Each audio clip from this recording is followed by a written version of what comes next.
Okay, greetings and welcome to another Pan-African Community News broadcast. It's the 9th of October 2022. Hopefully you can hear me loud and clear. I'm in the studio as ever with my wonderful queen, Sister Oleander. Let's just double check that you can see and hear okay. Do you want to give her a wave? Can we hear you? Oh, we can't hear Greetings, you. everybody. Oh, brilliant. That's good. Can someone, as the usual, give us a quick check, just a comment? We should be on Facebook. We should be on YouTube streaming live. So if during our broadcast you can give us a quick check to let us know that you can hear us okay, that would be absolutely amazing. As ever, we've got quite a lot of news to go through. We tend to cover the stories over the last 2 weeks, the last fortnight, in news, views, and reviews from a Pan-African perspective in the UK. If my voice sounds a little bit deeper, it is because I have a bit of allergies, I'm afraid. I've been knocked out for the last couple of days. So there'll be a lot of sniffles and stuff, but we're going to try and get through the program all in one piece. So let me start off, as we usually do, with our libations. And the first libation I want to make, and this week, we haven't actually had any information of people from our community who have recently passed. So what I've done, I've taken advantage to actually draw a little bit back on the history, because it is African History Month, and just to remind us of some of the situations that have taken place in our past. So I just want to do a libation for our brother and ancestor Thomas Sankara. Now, he joined the ancestors on the 15th of October 1987. He was the leader of Burkina Faso. He's one of my, those of you who know me, he's one of my favorite Pan-Africanist leaders.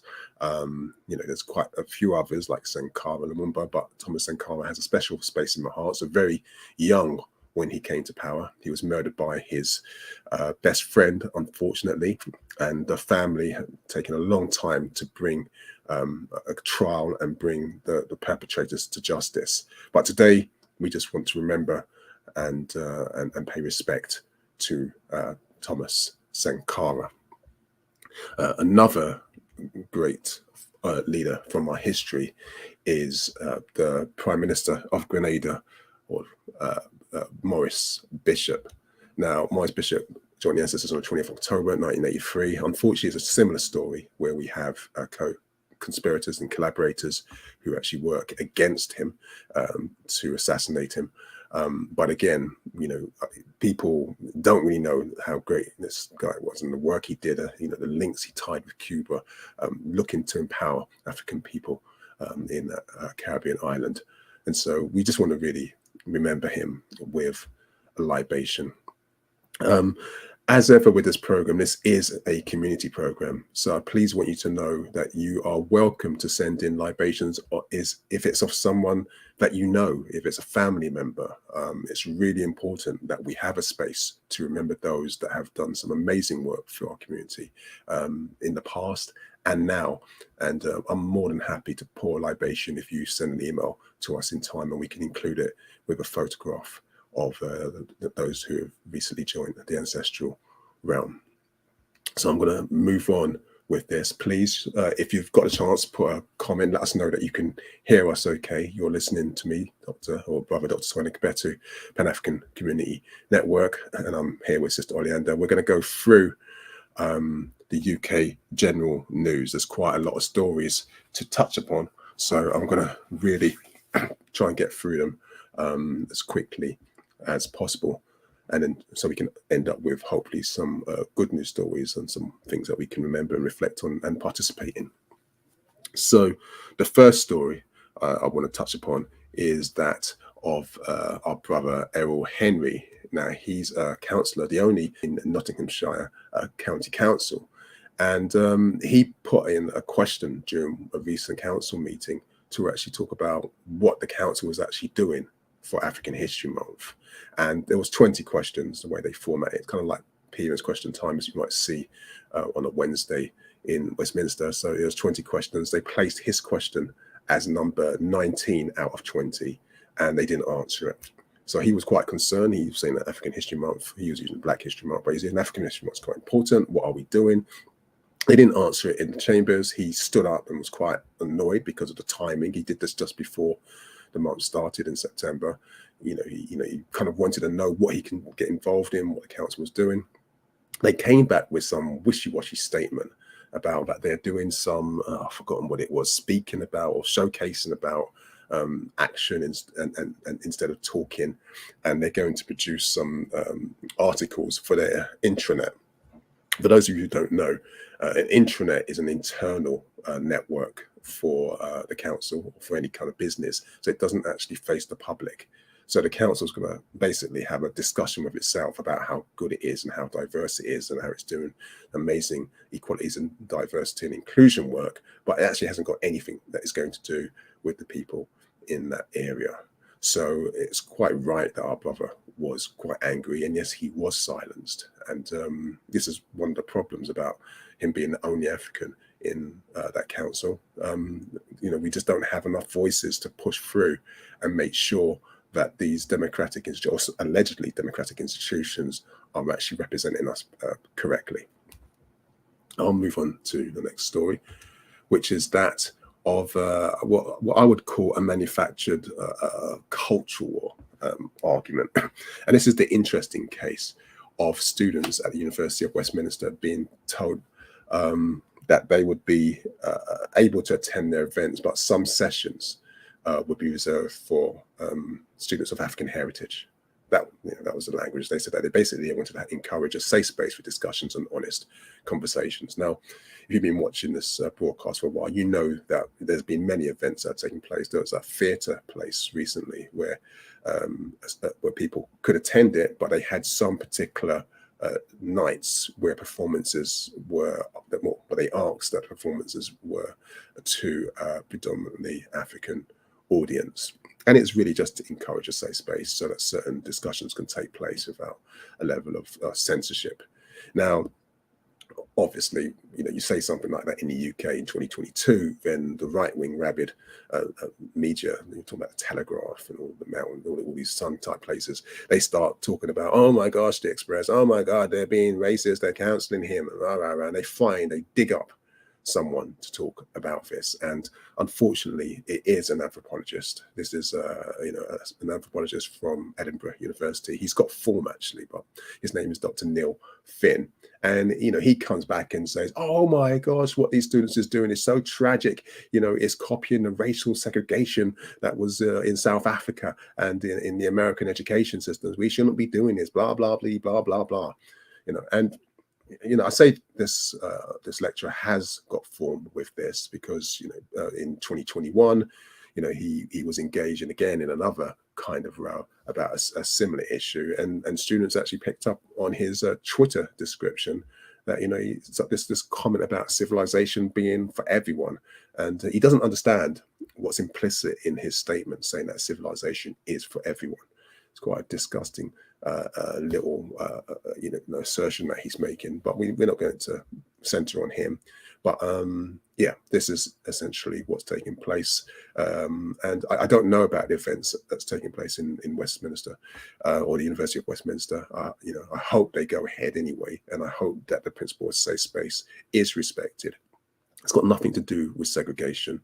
It'll be like having a discussion on a topic of violent abuse like rape, and actually just asking for this session, we would like it to be a female-only space. It's a really reasonable request, and this is the whole concept of safe space. So anyway, that's that story. Let me move on to the next one, and it's again a university related. Excuse me. It's a university related topic. This one is about the University of Cambridge setting up a £1.5 million fund following its admissions that it made profits from the enslavement of African people. Now, we've been covering the story for a little while, and the report is out. I haven't got a copy of it yet, so I haven't had a chance to read it, but it's out. They've acknowledged, I can't even go through the level of detail of involvement that Cambridge University had. It goes all the way back to the East Indian Royal Company, I think, and the Royal East Indian Company. They had one for African, one for Asia, and both of them were involved in enslavement. It goes back to alumni being involved in enslavement, running the Royal African Company. I mean, it's just awful. Even when enslavement finished, the university was profiting by selling shares in its enslavement camps. It's just awful. And that's just me seeing the headlines of reading a couple of newspaper stories. When I see the report, it goes into much detail. Anyway, Cambridge is saying that they recognise that they have a lot of work to do. They need to make sure that their student body and their academic staff, as well as the professional service staff, is more diverse, is more reflective of the communities of the UK.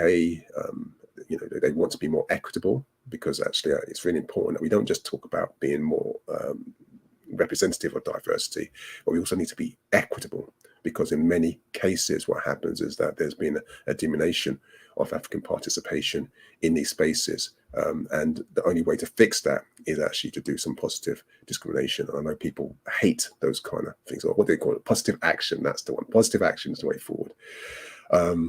Anyway, they said they're going to put 1.5 million pounds of seed funding into an agenda to fund projects and various things. They're going to also look for other people, like I think corporations, to join the fund for research and community engagement and partnership projects.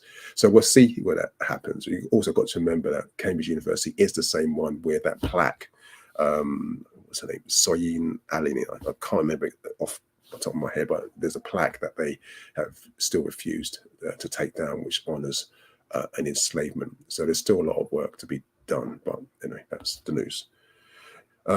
You are listening to me, Brother Dr. Toyin Agbetu. This is the 8th of October 2022, Pan African Community News. Just going through some of the stories over the last couple of weeks. Let's keep moving. This is, hi Sister Oleander, did you want to say something? Yeah, you said it's the 8th of November, I think. Did I say? Oh, it's the 9th of October. Yeah. I'm so sorry. Yeah, it's the lurgies. I'm really sorry. Yes, I do have. Okay. I do have lurgies at this particular moment in time. I can't believe. Yes. So where you've got there's greetings as well. Sorry, there's someone greeting you, Mr. IC3 Black Race Code Chess. Sends his greetings. Greetings, brother. Yes, thank you for the greetings, and it's good to know that someone out there is listening and can hear us. Okay. Thank you for the mic check as well, and warm greetings. I am a little bit lurgy today, so please forgive me for all the sniffles and stuff. I should be drinking my tea. I've got some tea and water, so. For those of you who are worried, I have done one of these tests and it's come out negative, so I don't have the vid. So it probably is just a flu or some variant of it, but it's been quite aggressive over the last couple of days with me. Well, okay, so there's been a new report, or a couple of new reports actually. This is an amalgamation of two stories that around half, in some cases over half, of African workers have been experiencing microaggressions at work, and also are affected by we call ethnicity pay gap. So, what's the details? Well, the survey found around 60% of African employees have experienced colleagues mispronouncing their names because they're saying it's too hard. More than half of them have experienced microaggressions related to their identity. And this is what studies come up. But there's also another survey that's saying that, there's also no movement on the ethnic pay gap. And this is really important because it was made mandatory. I think it was Theresa May. Was it Theresa May who brought it in? I think Theresa May brought it in to make the gender pay gap mandatory. And when that happened, when companies over a certain size had to publish the statistics on their gender pay gap, what happened, and it's like the league tables essentially, it became very public, and they started working to ensure there was some kind of parity and equality between male and female employees. But what the government didn't do is do the same with ethnicity gap. So what's happened is that whiteness is still top of the league. We don't know how much is on top of the league. What we're getting from these studies is that at least half of African workers or people of African heritage are actually recognizing that they are still suffering from the pay gap, and there's a lot of change that still needs to take place.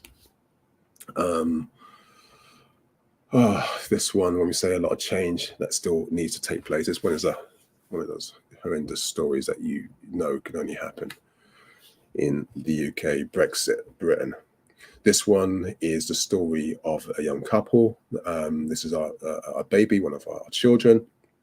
This our daughter is suffering from albinism, and at 15 months old, she's already experiencing racism. There's already been vile comments made towards her and her father, just assumptions that our brother, who is of African heritage, could not be the father. So when he goes into a chemist and asks, for medication or asks for certain things, they're like, "Where's the parents?" And he said, "I am the father." And so you need to bring someone to prove it. That kind of nonsense.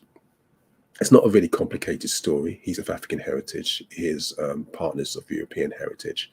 They gave birth to a beautiful child. The child does have blue eyes and pale skin, and this is because she's got albinism. And the way it's worked out, unfortunately, is that she also suffers from Photogenesophobia. I can't remember the exact condition name. It's something like this. But what it is, it's a condition where she becomes frightened of the sun because she can't be out in the sun or any direct sunlight because she'll get cancer. It will damage her eyes, and so she has to wear glasses even at this age. And so they've got this extra stress of actually, making sure that they're taking care of her, putting in the right space.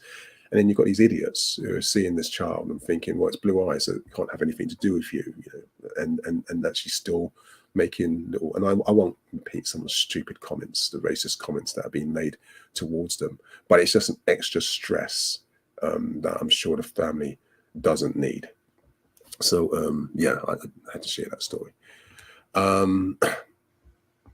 On top of that, you probably all heard that there's they call it a cost of living crisis, but it's not really a cost of living crisis. What it is, it's a abuse of power and greed crisis.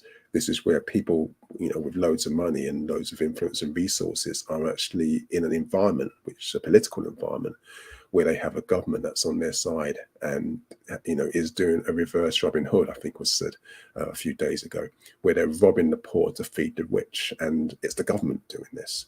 I'm not going to go through all those economic policy changes that that happened, the U-turns, etc. I'm pretty sure those of you interested have been following that. I should say, however, that this idea that we're moving into a space of what they call trickle-down economics, which is what Kwasi Kwarteng and Liz Truss, the Exchequer, the Chancellor of the Exchequer and the Prime Minister, are advocating. It's something that we should really debunk. I'll probably do it on one of my walking videos if I ever get a chance to. Trickle-down politics is not that complicated, really. It's just thinking about somebody's having a plate of food. The government says, "Here's more food," and they keep pouring food onto that person's plate. It's a big plate, it keeps dropping, what I mean? And the idea is, if they put so much food on that person's plate, the person who's already got enough food, that some of the crumbs will drop off, and those of us underneath can actually catch the crumbs and we can eat. This is trickle down economics. Nothing more complicated than that. If the crumbs don't drop down, we don't eat. So you must give the people who are rich more food than their plate will hold, so that it can drop down or it can trickle down, so that we become enriched. It's an evil ideology. It comes from, the theory is, it's part of, people who follow Marxism. It's kind of a theory that this is one of the ways of equitable distribution. I'm not saying Marxism promotes it, completely opposite, but I'm just saying it's part of that canon of theoretical debate, and it's something that I can't stand.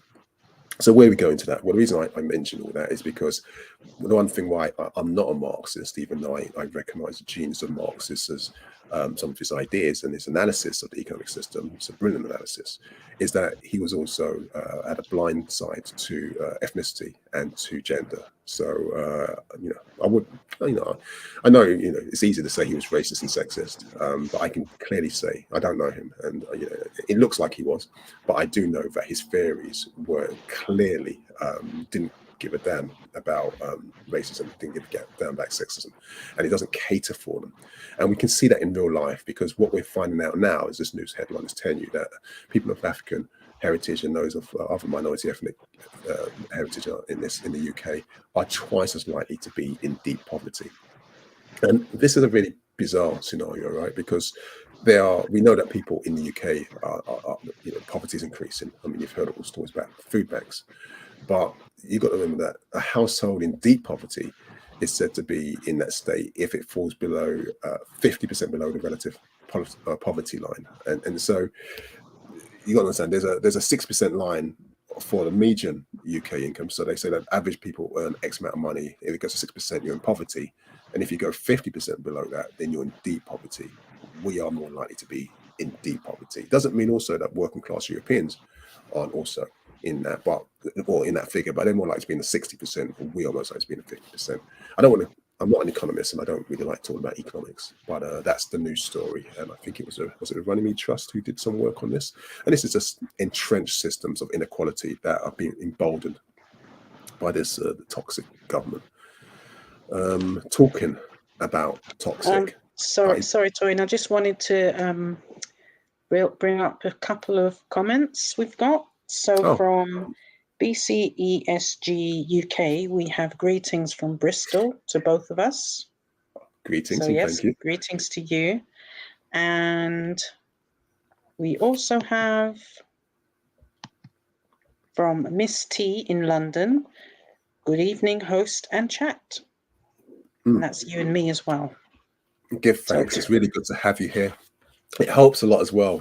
I'm still getting used to this internet stuff, so it's nice to know we're not just talking out into the ether and there's no one there. So we really appreciate the chat. Remember, if you have questions or comments as well, please feel free to share them with us as well. We have no problem, and I can talk to any of these things online. I must say, unfortunately, because we're talking about that, I've had to put this ugly face on the screen for a little bit longer than I'd like to. For those of you who don't know this, Mark, this is Dr. Tony Sewell. I mean, other people refer to him as Dr. Tony Sewage, but I'm not so infantile that I would call him Dr. Tony Sewage, because calling him Dr. Tony Sewage would be really juvenile, and I'm beyond being that childish as to call him Dr. Tony Sewage. But Dr. Tony Sewell, or Sewell, yes, he created the controversial race report. They call it the Creed Report, Commission into Race Equalities and Disparities in 2021. It's really important to remember the context of how this happened. We were dying. Lockdown had happened. COVID was around there, and we were dying disproportionately. It was awful. We were on the front line. Our bodies were being used to shield those people who of different ethnic backgrounds and of different class backgrounds. We were doing all the frontline work, as they said. We were getting claps in the hospitals. We were getting cheers, at the stations, and people were spitting us at train stations as well. And so we were dying disproportionately. And then there was the murder of our brother George Floyd in the States, and the Black Lives Matter movement kicked off. And the government was just in denial that there was any institutional racism leading to us dying in these numbers. The Equalities and Human Rights Commission was saying that we were. Academics and statisticians were saying that we were dying in these disproportionate rates, and they're all saying that it must be institutional. There's no other thing that can explain it. So this was when the Bojo, the clown, was prime minister. So they decided to pull together a drop squad or anti-drop squad team of faces led by Dr. Tony Sewell, and they produced, I think they took a year and a half, because they were supposed to release it like in a year, and they didn't, and they rewrote it, and they came back and they rewrote it again, and they finally released it. And this report was, I don't want to say a whitewash, but it made this argument that institutional racism in the UK didn't exist. It made this argument that enslavement of African people was part of the Caribbean experience. It made the claims, what other claims did it make? That Britain was an exemplar. So it was a perfect example for other nations that were majority ethnic European, where we were the minorities in there. And it was a beacon for multi-ethnic societies, that everyone should follow the UK model. So, I mean, and that was just like last year. If I went back through the history of the nonsense that this so-called doctor has done, and is generating genius programs and all other stuff about how we are anti-academic and all those kind of comments, and this program would never end. Anyway, just so you know, he's going to be made a lord. And we can talk about this. I mean, there's going to be other people who are going to be made, put into the House of Lords. As you know, I don't use any of these titles, these lords and sirs and dames. I just don't believe that dishonorable people can bestow honours. It's a really simple principle. If you're dishonourable, how can you bestow an honour onto someone else? And the system, the monarchy system, parliamentary system are all dishonourable systems. They don't have any ethical authority, so they cannot bestow honours. And so therefore, I'm not going to call someone a lord. And anyone who's got a sir or an OBE or an MBE, you really should be thinking about giving it back. It really is a besmirching of your name. And I can't imagine anything worse than joining the ancestors as a member of the British Empire. I mean, it's just a disgusting idea. But he's going to be made a lord. It's news. I have to share it. I spent too much time talking about him, but I just wanted to give you some context about what's taking place. We can now remove that ugly mug from our screen, and I'll stop being like childish. So, you are listening to the Pan-African Community news broadcast. I won't try and remember the date because I got it wrong last time, October 2022. I'm sure I can't get it wrong by saying that. I think I've lost a day when I was just knocked out with this silly flu. If the voice sounds very low and husky, it's because I do have a cold, and I'm trying to do my best. Excuse me, to get through. So I'm in the studio with Sister Oleander. We should be live on Facebook and YouTube.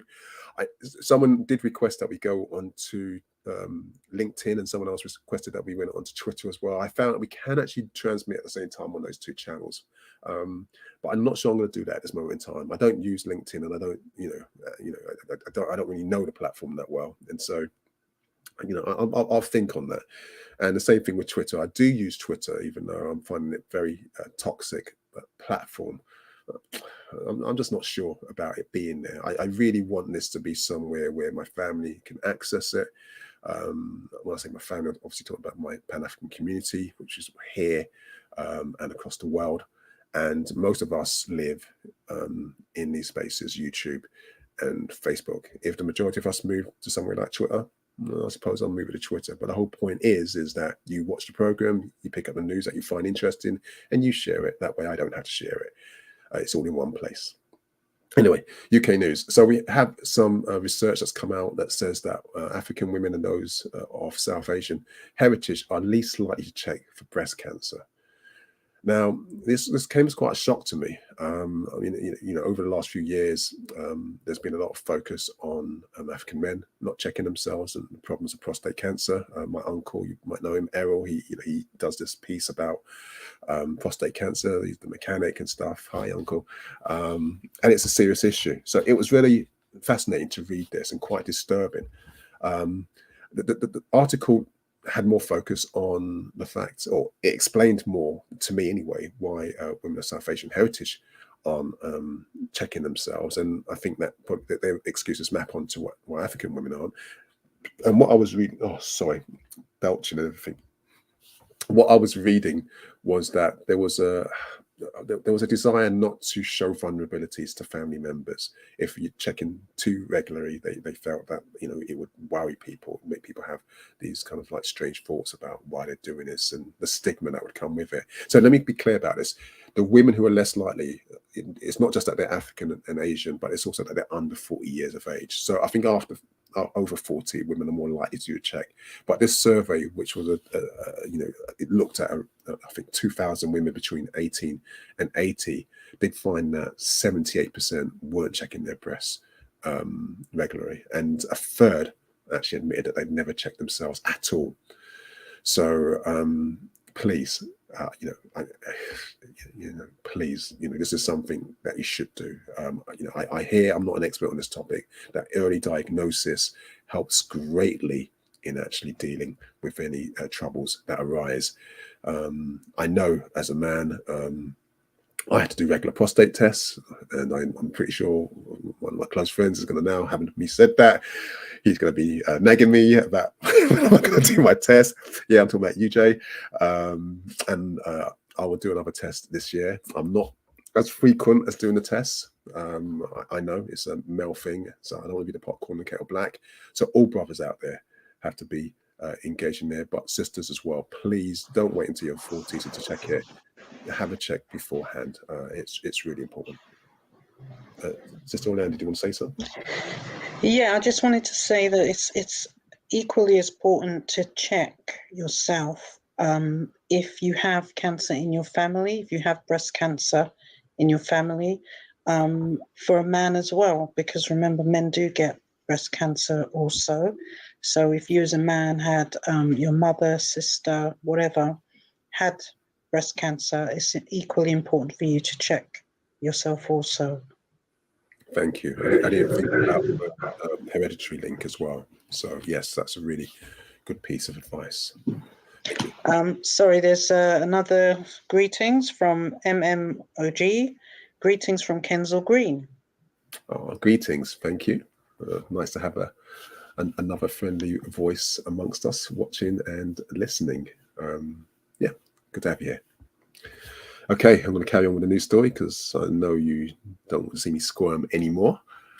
And we are still dealing with health. And this is a really a good news story. I probably should have closed with this actually, but this is a story of our sister, Jenica Leah, and she's based in Birmingham. She's got sickle cell and she's writing a series of children's books to help raise awareness of the condition. Now, she's had many complications from sickle cell, including a stroke when she was age 13 and a hip replacement at 25. So she really knows what it is to live with a condition. But she says that her book, My Friend Jen, is designed to improve understanding of the condition, which is really common amongst people of African heritage. We know she was diagnosed with the condition as a baby, and she's also going to hold many events during this month and most likely afterwards. So I'll keep a lookout for the books and raise awareness of that. I do know, Sister Oleander, that you had a representative from a sickle cell group from the continent here this weekend at the IDPAD Centre. Do you want to say anything about that? Yes, we did. We had a lovely woman. Her name was Sylvia. She came over as a representative from Zambia to just really, I suppose, find out a little bit about what we do here in England, what sickle cell is all about. And I actually had some stats that she gave me. I don't have it in front of me, sadly, but there was quite interesting stats. From what I'm remembering, 1 out of every 4 babies or children that are hospitalized in Zambia have sickle cell. And that's quite a lot. If you think about all the different types of childhood ailments that there are, 1 out of every 4 are children with sickle cell. They don't routinely do screening for sickle cell, so that's something she's been campaigning for a while. And yes, there's lots of other bits and pieces she said, but I can't remember, sadly. But yeah, I mean, she has come over here to discuss that with various groups that she has met. She's already extended her stay twice because she keeps meeting groups of people. She's really happy to. So yeah. Really? Yeah, it was nice meeting her briefly. I mean, I dropped by, and I remember she's running a campaign. I think she has a son who needs a bone marrow transplant, but she's doing empowerment classes and just asking people not for money but donations to help fund the operation. Was that right? Did I get that right? Yeah. Yes. So she's trying to for her son. Her son is an adult. And it's very difficult, as you can imagine, in some parts of the world to actually get treatment and medication and so on. So that's why she's doing a GoFundMe to try and raise funds for her son to have a bone marrow transplant. It is something which is I have lots of different feelings about, simply because there is a risk that someone having that might not make it, but every individual is different and the clinicians will obviously advise accordingly. Yeah, I mean, for those of you who don't know, I mean, there are several therapies for sickle cell. They're not cures because they carry incredible risks, even though there is this gene sequencing thing that we're still waiting to see the outcome of. But the bone marrow one is the one that's quite conclusive if it works, and it does require having a donation from a sibling and hoping that the body doesn't reject it. So what sometimes can happen is that you can have the bone marrow transplant, and everything goes fine. The body stops generating sickle blood cells, and then there's a massive rejection. It's just kind of like you see with kind of certain treatments for cancer, and so in the UK, even though the NHS is free at the point of contact, you can't request a bone marrow transplant. They will only do the operation if you've had a stroke, and normally the stroke would have to have been caused by a seizure, like a crisis in your brain. So, once you start losing your eyesight, starting to lose your mental faculties, many people argue that's actually when it's too late. But when they see it as that severity, then they will look at the options of giving you a transplant. And so many people go to America where you can pay for anything, but it doesn't change the fact that you still need a matched. So generally a brother or sister, it has to be really close for it not to work. And so there's all these kind of issues, and not everyone wants to go the bone marrow route. And just before we move on from this story, Linda, I remember there was another sister who turned up. I didn't hear the whole story, but she ran a nursery, if I remember correctly, and she had some children who were in the nursery who had sickle cell, but there was a bit of stigma. The parent wasn't coming forward with the information. And I think you were talking about some of the challenges outside London, because the nursery was based outside London, that there's lack of awareness in medical facilities and experience with dealing with children with sickle cell. I mean, as a parent carer for the Solace support group, can you just share a little bit on that? There's many parents who give birth to a beautiful baby, and then find out that their child has sickle cell. And sadly, I mean, I can imagine, that for those parents who are in denial, there's lots going on, isn't there, when you have a baby, emotionally, hormonally, etc.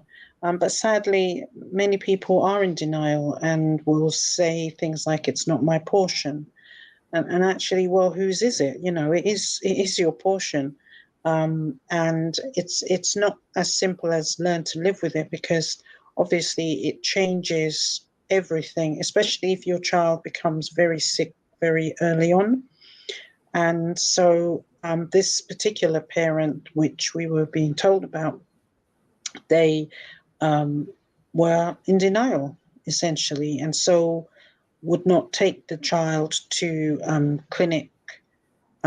So it's one of those things where you have to, as a clinician, I guess, you have to make a decision. Do you intervene officially, or do you just try your best to support that parent without doing that? It's hard to do both of those things, especially when the parent is in denial. But I'm hoping anyway to speak to the mother. I'm not sure if there is a father around, but I'm hoping to speak to that mother and just try to, support how I can. I mean, they don't live in London. But yeah, I think we need to be there as much as we can to support people who just don't get it, don't understand the severity of it. And if they do, perhaps what they're doing is feeling like, well, this, because one of our members said that she was sent to live with her grandmother. I'm not sure if you were there when she was talking about that. She was sent to live with her grandmother because her parents thought that she would die. So the grandmother had her from early on so that the parents could have another baby. It's things like that happen, and it's quite sad. Well, I think we'll have to come back to this topic as we always do. So thank you for that. I think the one thing that was lovely was that the sister who ran the nursery, she hasn't got children herself with sickle cell, but she came to the session because she wanted to learn how to support the children in her nursery. And and that was, she was going above and beyond, and I thought that was a really nice thing. We all had to be aware of this, because the children themselves, if the parents aren't aware of the condition, then what happens is that when they start to become ill, all I can say is that, when I don't even like to put my mouth on it because it's in our family, but there was a time when the life expectancy of someone with sickle cell was, around 25. And what's happened with medical interventions and new awareness around it, life expectancy has increased, and with good treatment, good health management, dietary, loads of spiritual, a whole lot of things. Many people are living long, healthy lives, into their 70s, etc. But it needs to be diagnosed really early, or else there's a potential problem. But I'm going to move on to the next story. Thank you. Okay, you're welcome. But hold on, there's just one more. Greetings, Tafari, Melisiswe. Greetings from Chicago. Thank greetings. you. Thank you. And it's nice to know that we're reaching out to our Pan-African family out in the other belly of the beast. So thank you. Thank you for reaching out to us. And the same thing like to everyone else. If you have any questions or any comments you want to make, please feel free to contact us on the chats, or through Facebook or through YouTube. This is your program, your channel. We're just kind of like sharing the stories over the last couple of weeks. I'll move on to the next story, which is going to really be about policing matters in the UK. And there has also been stories in the US, but that's another thing we'll have to figure out how we're going to bring those stories to you. And so the next story is really a continuation of the Chris Cabba case. And over the last week, we've actually found that the IOPC have actually announced that they omitted some of the information. They didn't put it like that. They omitted some of the information in that original press release. And that actually, I don't know if you remember the statement that went out saying that Chris Cabba was being pursued by police officers, that he was being chased in the night and he was shot dead by officers. Well, now they've done a U-turn and they've admitted that actually no, Chris Cabba was driving a car. He was followed by police cars. There was no siren. There was no lights. And then he turned into a road, they hemmed him in and single shot to the head and killed him. This is a completely different story from the image that they tried to put out there of Chris Cabba driving erratically to evade capture by a police officer who was in pursuit. That was not the case. And so the family has said it's good that these facts are coming out slowly and surely. They want the officer who murdered their son to be interviewed under caution. That's still not forthcoming. They want investigations to be done quickly. That's still unfortunately not coming. But drip by drip, bit by bit, we're getting more news about what's taking place. And I say this because this is not the first time that the police have, and not just the police. Let's be really clear about this. Actually, I said the police, the IOPC have actually also put out dodgy statements. Because I remember the same thing, dodgy statement went out about Rashawn Charles, dodgy statements by police went out about Mark Duggan. And most recently, the most dodgy statements that came out was about Oladeji Omishaw. And I remember writing to the BBC about some of the reporting when they said that he was armed with a screwdriver, and that clearly was not true. He had a lighter. And I remember the BBC wrote back to the galley saying, well, we got the statement from the IOPC, this was the thing, we reported it. And then we wrote to them saying that, no, that's not good enough. There's a history of the police conflating these issues and kind of massaging these stories. As an independent journal, media outlet, you're supposed to double check. You can't just take it on face value. I took the complaint to the highest level at the BBC. So you have different stages. I went to the third stage and they blocked it. At the final stage, said, well, we're not going to apologise. They gave us a statement and we just reported what the statement was. And when I get the chance, the legality, we'll start publishing those letters so you can read what we're doing and actually help and do the same things as well. But just as a reminder, when Deji was killed, the police told them that he died in the Thames. They didn't tell him that they tasered him repeatedly before he died in the Thames. So they only found out about the death of their son. And their brother when they saw the video going viral on various different platforms. It's outrageous. He had he's the eldest of 4 children, and he needed help. And if you've seen the video, you'll understand how drastically he was failed by the police, and how this was made worse by them giving a false statement to the media and omitting the facts which were in so this is an ongoing issue. And the story, hold on, it's the story of sorry, I just want to mute. I think this story of police corruption and misinformation is not new. It's been ongoing. And a recent story that happened last week, which is actually a good news story in many ways, even though it's again a bit horrific, is one of the police officer who's actually been suspended after his Afrophobic, misogynistic, and racist WhatsApp messages have been scrutinized under investigation. Now, it's a really... I'm not going to share the images. The images are just ridiculously racist and offensive. There's one that pees me off more than anything, where they target our children. I mean, you probably heard of one about Sasha Johnson from For the Family when she was shot, and they were mocking her. And they're mocking Meghan and Harry. There's all kinds of different stuff in there. But the one with our children annoys me on a level I can't express. But the police are acting quickly in dealing with this, which is a good thing, right? You know, the Home Office has come out and said these messages are vile and deplorable. The Home Office, just to be clear, is actually one of the institutions that's actually encouraging these kind of approaches towards racialized policing. They're the ones who are actually the totem pole for this kind of aggressive, racist, Afrophobic approach in policing. But, you know, the police are, are saying, like, we're acting robustly on this, we're doing stuff. And this character, Rob Lewis, he's an ex-Metropolitan Police officer. He created the group chat, and it also included other former Metropolitan Police officers. So we don't know how many other officers were also active misogynists and racists in the force. We don't know how many of their arrests have been tainted by their biases.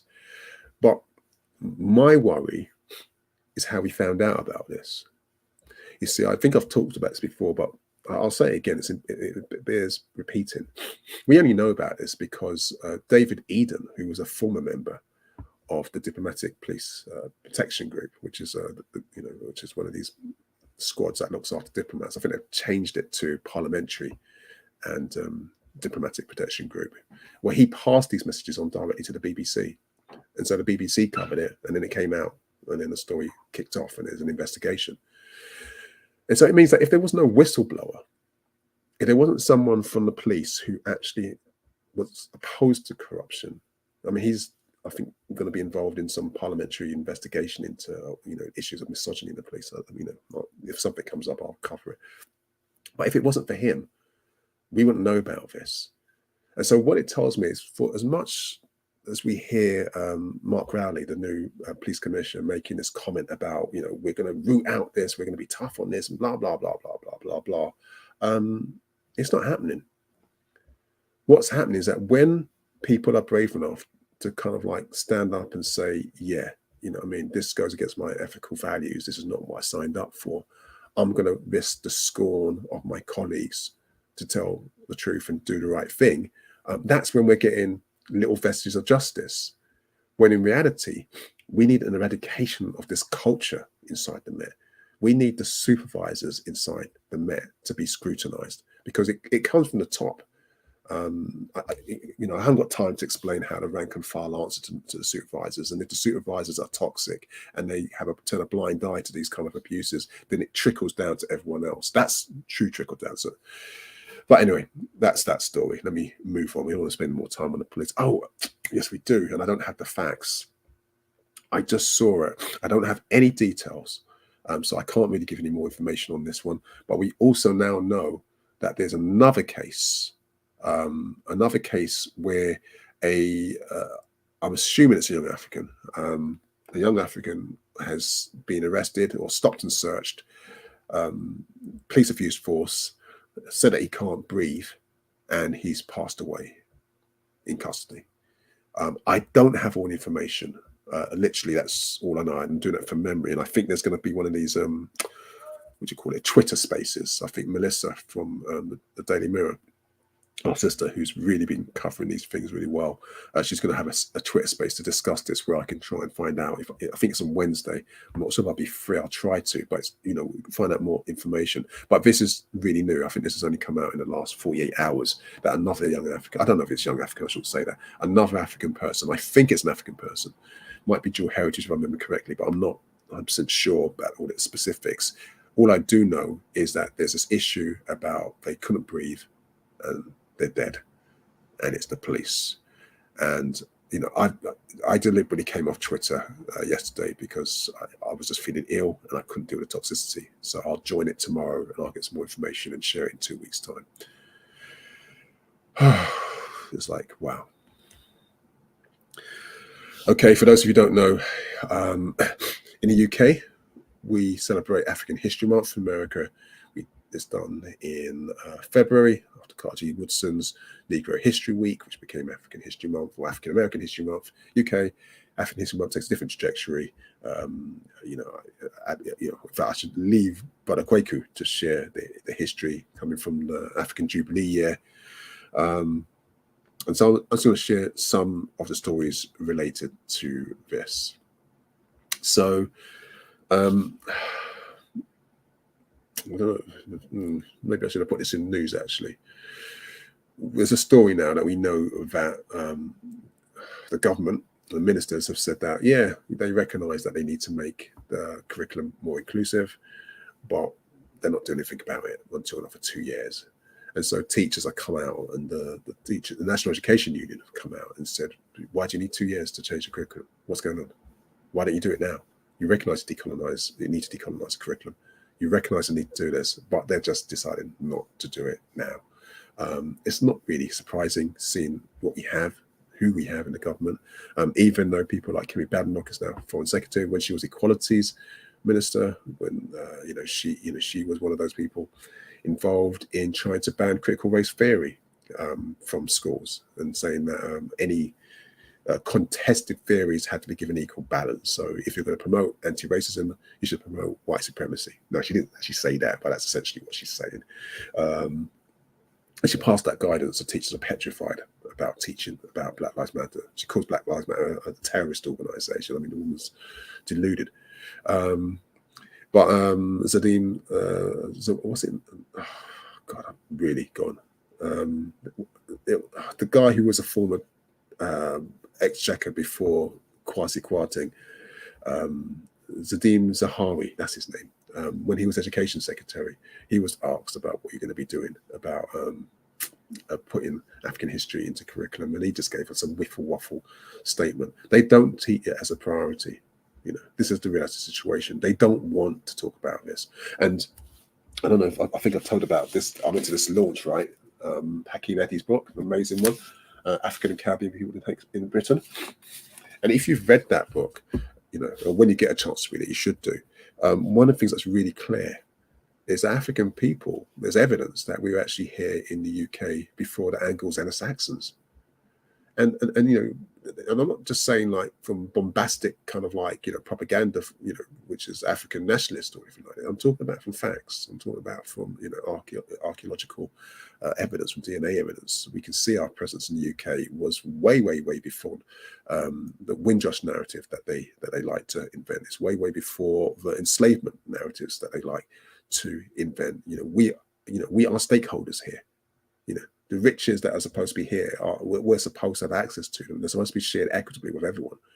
But by wiping us out of the history, then what happens, as in schools especially, it makes it come across as if we're just begging for something. When actually, it's the reason why you never hear me say Great Britain, because there couldn't be a Great Britain without our blood, sweat, our violence, against us, the resistance that we had to claim our sovereignty. I mean, and everything that we're still doing just to live a life of dignity and move towards self-determination. So, I know it seems like a simple story about, including African history into the national curriculum, but I don't think it's going to happen anytime soon. And if I'm going to be honest, I think it's up to us to actually start back our supplementary school movements. And if we have to do it inside our front rooms, inside our churches, inside our community centres, I think we need to do that. And I mean our supplementary school movements.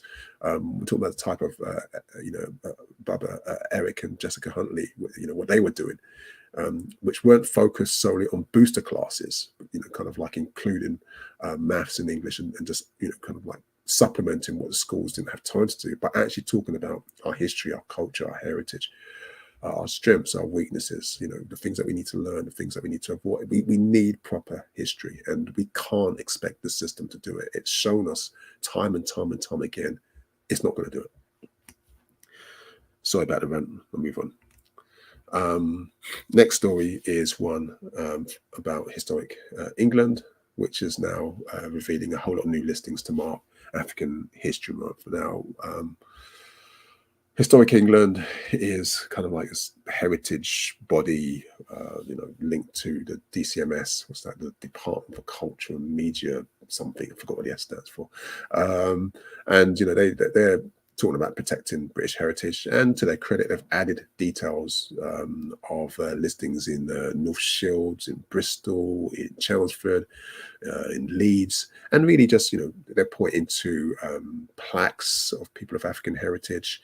To a portrait of a bust by a Zimbabwe artist that's been erected in Bristol. I think this is one to Alfred Fagan. He was a famous actor, poet, and playwright, and so forth.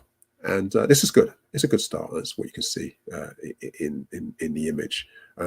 It's a shame that it seems to only happen during this month, as if. They can do a little bit of quick diversity work in October and then back to supremacist rules for the rest of the months. But, we had to take the wins where we got them. I've actually, for the first time, seen the statues in Hackney, the two figurines, which have left quite a lot of people confused. I'm not going to make many comments on this.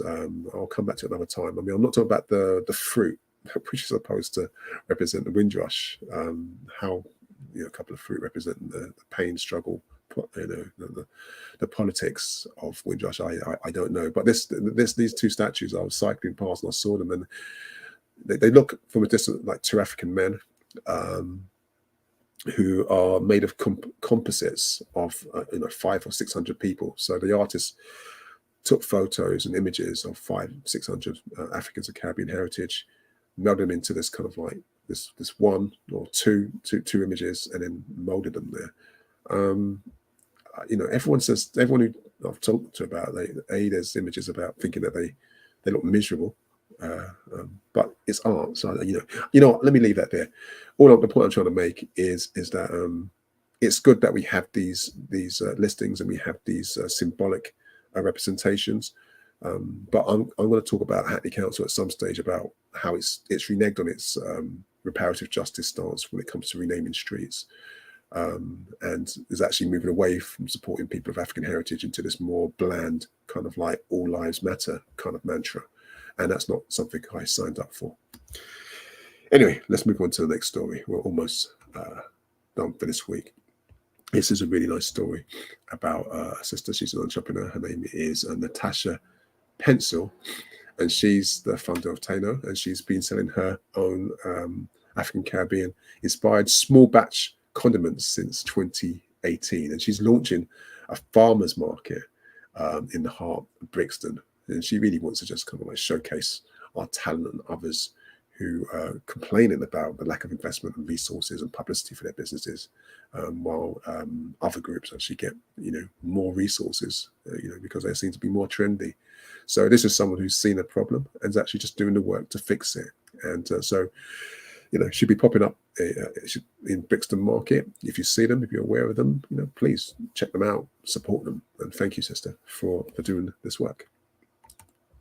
Another market project is coming from a group of brothers called the Melanin Markets, and this is taking place in Manchester for its third year. Now they use interesting spaces to actually show that African men, who are normally characterized as hoods, thugs and gangsters and murderers, that we're also entrepreneurs and creatives, and we have business ideas, and we develop and we look after our families. And so they're running this market in one of Manchester's oldest theatres. That's the Royal Exchange Theatre. The duo behind it is Kelly Morgan and Bianca Danielle, and they're asking for shoppers and people to come down and support. And so I think this is a beautiful expression of African men and women working together, for a family vision, which is we support each other, and I just think it's lovely. So I think it took place today. And I'm not sure if it's going to run on a little bit further, but let's keep an eye on this one. And almost at the end, the next story is really one of Lewis Hamilton. Many of you will be familiar with the F1 racer who during 2021 stood up and made it clear to the world that he's proud to be African, and celebrates his Caribbean heritage without apology. He's transformed and revolutioned the sport. It's not a sport I'm familiar with, really, but I know he's very good at it. He just says that actually, he set up a firm or a company that promotes Caribbean heritage. He's got a playlist, and his playlist talks about how important his roots is. He talks about being Grenadian, so that his father made him proud of his heritage from his food, his music, everything that is in his life, and he's never going to run away from that. He does recognize that his own family name, Hamilton, has negative connotations. The Hamilton family, or the Hamilton name, which his family comes from, is linked directly to enslavement. It is someone who actually enslaved our ancestors. He's hoping that his success and his work has actually changed the way people see the name. I actually think there comes a point in time where you just need to sever the name and actually reclaim an African name. But that's a personal discussion. I know how difficult it is for people to remove their family name. It's a very personal question, but I still want to big him up for the work that he's doing, and his efforts in promoting African excellence. That might be funny. You're thinking, what's this European face doing in a section on African History Month? Well, for those of you who don't know this face, this is John Brown. And on the 16th of October, 1859, John Brown did this a remarkable thing. Himself, 22 armed men, his 5 African and 17 European, went to a place called Harper's Ferry, which was an important railroad river, and they led a raid to 3 Africans. And in that raid, yes, they attacked enslavers. They killed the enslavers. They were quite ruthless, I'm not going to lie about that. They were eventually caught and executed. He was taken out of European history, so you don't hear his name very often, John Brown. I remember Brother Hakeem has this phrase, "I'm down with John Brown," and I remember really liking that. But he was when we hear the word ally, this was an ally. This was someone who put his life on the line to prevent something that he thought was morally unjust. He opposed slavery, enslaved from our ancestors with every fiber of his body, and he was murdered.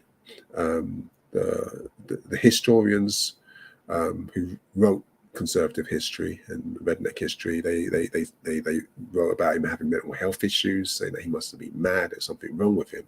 But actually, he was just a man who cared passionately about justice, cared passionately about freedom and liberty.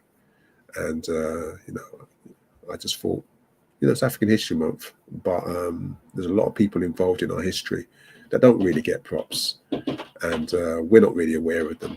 And so I just thought, let's just talk about John Brown today. So I think we're coming to the close of the program, so I think I want to make a comment about an online conference that's taking place on Saturday, 5th of November. There's a little bit of time. I think there's what you call one of those TikToky things going around at the moment with Brother Ngoma talking about the campaign. And this is to remove the name of Leopold. I don't know if you're familiar with the name Leopold, which is the butcher of the Congo. He was the Belgian king who I don't even like talking about him because it's kind of like you're venerating him. This guy's name is on schools in London, it's on roads, and the Rename Leopold Schools and the Ethical Name Campaign is actually campaigning to remove it. So I'm going to be talking at the conference. There'll be other people talking about that conference. It's a free conference. It's online, 5th of November. I don't normally do Saturdays, but this is really an important issue. And I'm sure you'll be hearing more. If you see a video or this TikToky thing, I don't have a TikTok account. If you see one, please share it and let people know about it. We need more people to sign up for petitions and etc. Yeah, I think that's about it on that. Let me see. It's just Oleander. Do we have anything else to say before we sign off? Yeah, I think anything else in, or are we okay? No more messages after that last one. But yeah, I want to say a big thank you to everybody for joining us today in what is known as African History Month. And yeah, we all know the saying, don't we? We live it 365, 24/7. So it's not just this month, right? So, but yeah, thank you. Exactly. So thank you for bearing with us and putting up with my awful sniffles. I don't know what time are we at? Did we get it done in the? Okay, not too bad. Okay, so it's just over an hour. That's cool. Thank you for being with us. I want to give thanks to Brother Colin for you, our supporters in our community, to Sister Neona for compiling the slides and everyone else involved behind the scenes. Thank you, Sister Oleander, as well. And just to remind you that we'll be back on the 23rd of October. So, yes, 2 weeks' time. So hopefully we'll have some more news and some updates to share with you. Don't forget, if you have some libations you want to pour, that's one libation I'll pour. Just my close friend, Juliet, her father, joined the ancestors a week ago. Well, it's this week, I should say, so it's less than a week. So I just want to pour a libation for him as well, and hope his transition the ancestral realm is a peaceful one. And when we're back, the 23rd of October, it's a special day, remember? 23rd of October is our son's Earth Day. Oh, gosh. Yeah, and I think we probably might need to think about doing this because this is 18th. Yeah, we'll discuss this offline. Yeah. I don't know how we're going to do the 23rd of October. It might be a short one. But yeah, or it might be live from somewhere, wherever he decides that he wants to go and do. Anyway, thank you for being with us, listening with us and keeping us company. Whatever you do, please be safe. Take care, be loving to each other, and may the ancestors continue to guide and protect us. Ashe. Ashe.